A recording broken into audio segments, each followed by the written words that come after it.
गोवर्धन पूजा कौन से महीने में हुई? किस महीने में गोवर्धन पूजा कराई भगवान ने? कार्तिक के महीने में। दीपावली के ठीक अगले दिन हम लोग गोवर्धन पूजा करते हैं। आपके घरों में होती है कि नहीं? घर घर में गोवर्धन बनते हैं। अब तो खैर नाम ही रह जाएगा, क्योंकि गैया ही नहीं होगी तो गोबर कहां होगा, और गोबर नहीं होगा तो गोवर्धन कहां होंगे? हैं? आप लोगों के यहाँ है देसी गैया? अच्छा, किस किस के घर में गाय है? और महाराज फोटो में है, ज्यादा कहोगे तो हम चांदी की रख लेंगे, लेकिन गैया के गोबर में तो बास आती है? अच्छा देवांगन जी, लोगों को गैया के गोबर में तो बास आती है, और कुकर को गोदी में बिठा के मुंह से लगाते हैं, उसमें नहीं आती। उसके मुंह से मुंह लगाएंगे, बिस्तर पे बिठाएंगे, और कई बार तो बर्तनों में चाट जाता है, उसी में बच्चे भोजन कर लेते हैं। कुकर पालने में संकोच नहीं है, लेकिन गैया रखने के लिए जगह नहीं है। दीपावली के ठीक दूसरे दिन गाय के गोबर से हम लोगों के घर घर में गोवर्धन बनाने की परंपरा है। तो कार्तिक के महीने में प्रतिपदा से लेकर के नौमी पर्यंत उसको बोलते हैं गो नवरात्रि। बहुत ध्यान से सुनना। जैसे हम लोगों की चैत्र के महीना में प्रतिपदा से लेकर के नौमी तक चैत्र नवरात्रि होती है, जैसे हम लोगों के यहाँ आश्विन मास के कृष्ण पक्ष से लेकर के शुक्ल पक्ष के कृष्ण पक्ष से लेकर के नौमी पर्यंत आश्विन नवरात्र होती है। आषाढ़ के महीने में गुप्त नवरात्रि होती है, माघ में गुप्त नवरात्रि होती है। इसी प्रकार आपको बताया ना, 4 नवरात्रि होती है साल में, 2 प्रगट 2 गुप्त। तो आषाढ़ और माघ ये 2 गुप्त नवरात्रियां होती हैं। तो कार्तिक मास में जो नवरात्रि है उसका नाम है गो नवरात्रि। जैसे ये देवी जी की नवरात्रियां हैं, तो कार्तिक महीने की नवरात्रि किसकी है? गाय की। कार्तिक महीने के कृष्ण शुक्ल पक्ष के प्रतिपदा से लेकर नौमी पर्यंत सब लोगों को गायों की पूजा का महोत्सव करना चाहिए। उसमें गो पूजन का विधान है।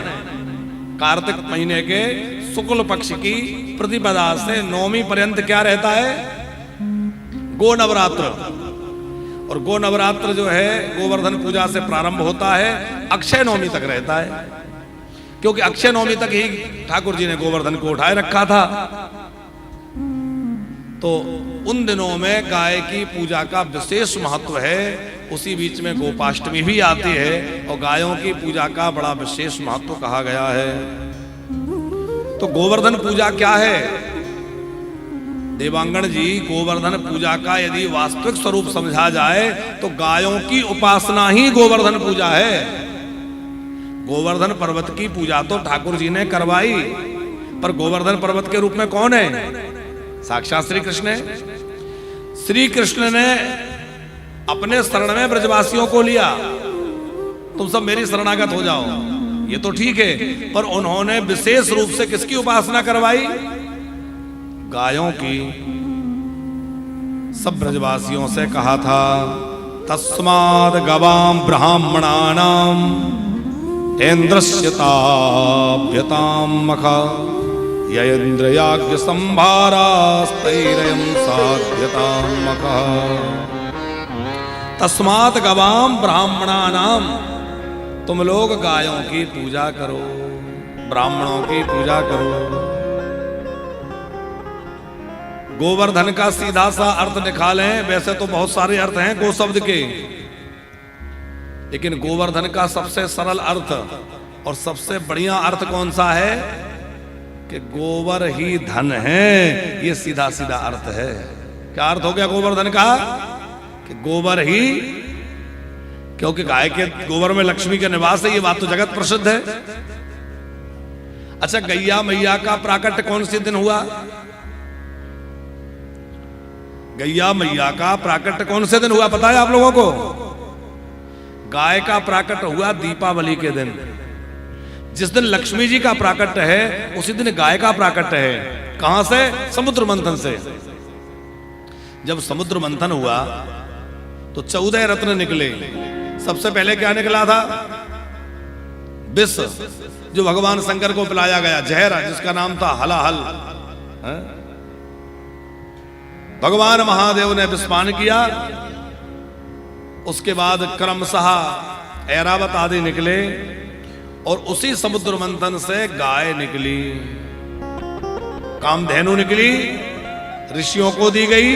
और कामधेनु निकलने के बाद उसी समुद्र से उसी दीपावली के दिन जो है लक्ष्मी माता निकली।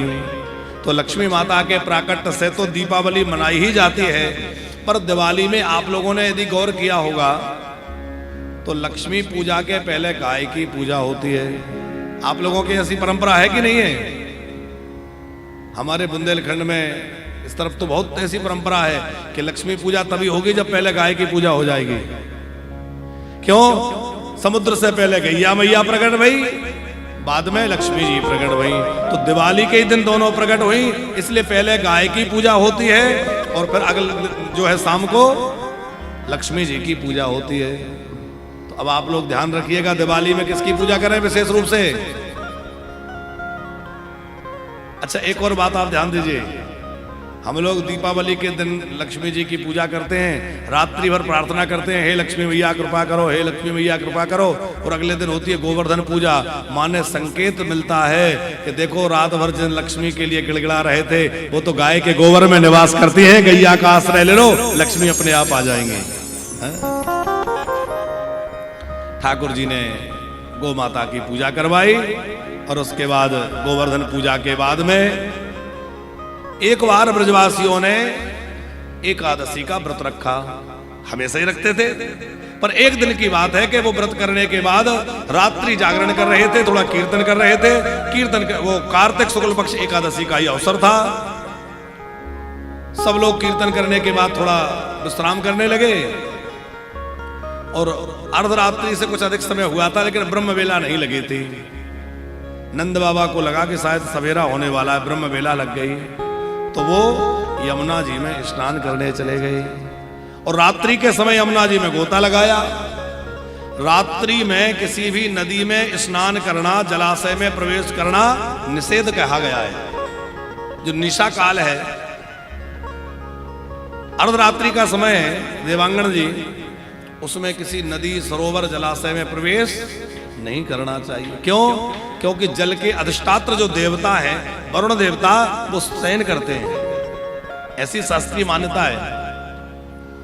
अब वरुण देवता शयन कर रहे हैं, नंद बाबा को पता नहीं चला क्योंकि उस समय कोई घड़ी तो थी नहीं। नंद बाबा को लगा कि शायद ब्रह्म वेला आने वाली है। पहले के लोग जो आकाश के तारा मंडल होता है ना, तारा मंडल को देख के समय का अनुमान लगा लेते थे। बोले ये तारा इधर आ गया तो अब इतना समय हो गया होगा। हमारे पूज्य पिताजी बैठे हैं, तो हम जब बहुत छोटे छोटे थे तो पिताश्री से सुनते थे, बोले देखो वो तारा यहाँ आ गया, इतनी रात हो गई होगी। घड़ी बड़ी भले ही नहीं हो, घड़ी वाला तो गड़बड़ा जाए, लेकिन पुराने लोगों का अनुभव बड़ा गजब का था, अनुभव से। अच्छा, परछाई से अनुमान लगा लेते थे, बोले पेड़ की परछाई इतने दूर जा रही है तो इतना समय हो गया होगा। पुराने लोगों के अपने गणित थे।